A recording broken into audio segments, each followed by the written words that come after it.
முதல் செய்தியாக தமிழக அரசு ஒரு அரசாணை வெளியிட்டிருக்காங்க சார். அது செய்தி வாயிலாக நமக்கு தெரிய வந்திருக்கிறது.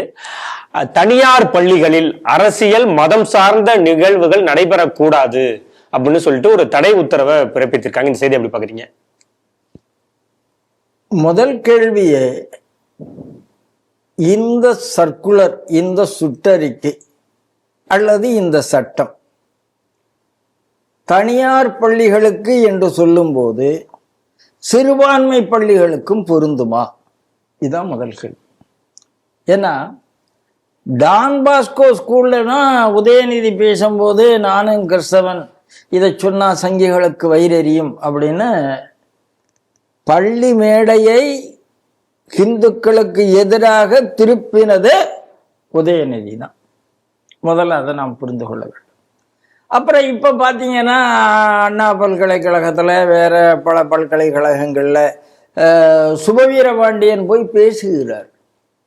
அப்போ பள்ளிக்கூடத்தில் நடக்கக்கூடாது, காலேஜில் நடக்கலாமா, கல்லூரியில் நடக்கலாமா? எனக்கு புரியல. அப்போ பள்ளிக்கூட வளாகங்களில் நீங்கள் எதை தடை செய்கிறீர்களோ அதை கல்லூரி வளாகங்களையும் தடை செய்ய வேண்டிதானே? ஏன் இருக்கு அங்கே மட்டும் ஏன் ஸ்டூடெண்ட்ஸுக்கு டிஎம்கே யூனியன் வருகிறது, டிஎம்கே மாணவர் அமைப்பு ஏன் வருகிறது?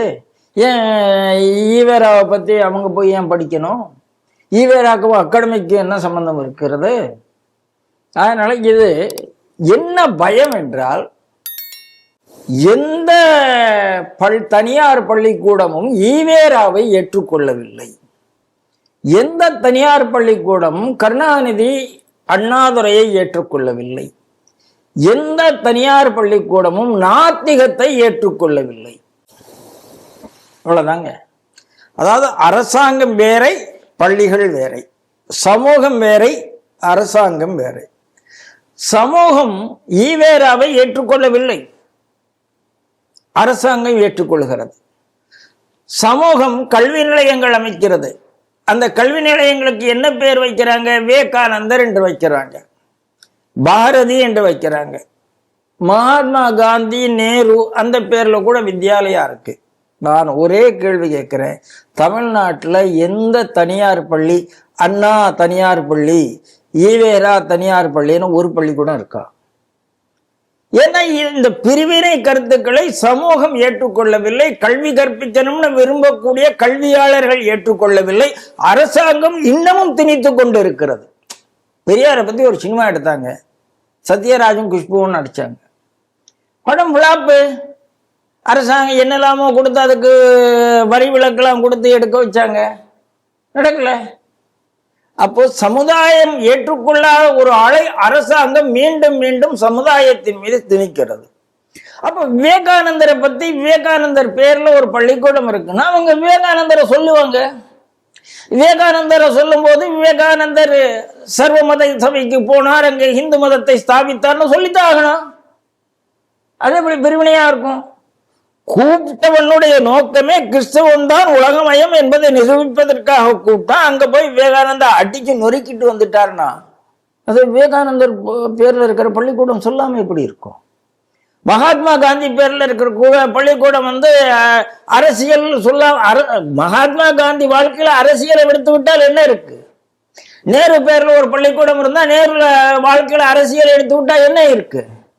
அதெல்லாம் நீங்க பண்ணக்கூடாது என்று சொன்னால், அந்த பள்ளிக்கூடம் பாரதியின் பேர்ல பள்ளிக்கூடம் இருக்கு. அந்த பாரதி பள்ளிக்கூடம் பாரதியினுடைய வாழ்க்கையை சொன்னா அதுல அரசியல் இல்லாம என்ன இருக்கு? எனக்கு புரியல. அப்ப பாரதியினுடைய எண்ணங்களை யாராரு பிரதிபலித்தார்களோ அவர்களை சொன்னால் அது அரசியல் இல்லாம என்னவா இருக்கும்? அப்ப இவங்க என்ன தேசியத்துக்கு பயப்படுகிறார்கள், ஹிந்து மறுமலர்ச்சிக்கு பயப்படுகிறார்கள்.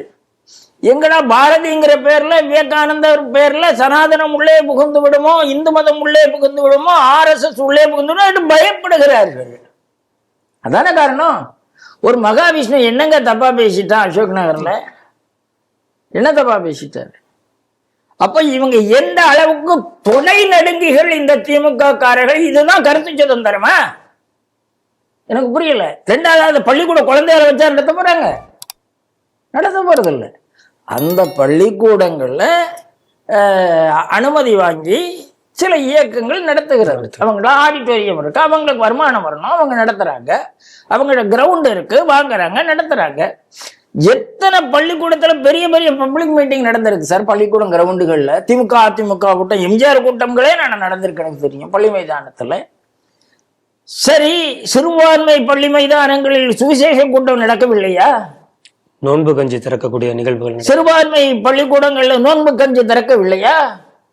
அப்போ அதாவது இவர்கள் எங்க கை வைக்கிறாங்கன்னா பயத்தின் காரணமாக தொடரடங்கி போய் ஹிந்தி எழுச்சி வருகிறதே என்பதாக இதுவே இந்துக்களுக்கு எதிரான செயல், இந்து விரோத செயல் என்றுதான் பார்க்கிறேன். ஏன்னா இதை ஏதோ மதமே வேண்டாம் என்று அப்படி சொல்றதா இருந்தா தமிழ்நாடு அரசாங்கம் ஒரு சட்டம் இயற்றலாம். தமிழ்நாடு மாநிலம் மதத்தை புறக்கணிக்கிறது, எங்களுக்கு மாநில உரிமை இருக்கிறது, இது நாத்திக மாநிலம் அனௌன்ஸ் பண்ணுங்களேன். யாரு வேண்டாம் அவங்கள? அதனால இது பைத்தியக்காரத்தனம், கோலத்தனம், தொடநடுங்கித்தனம், இந்து விரோதத்தனம், அவ்வளவுதான்.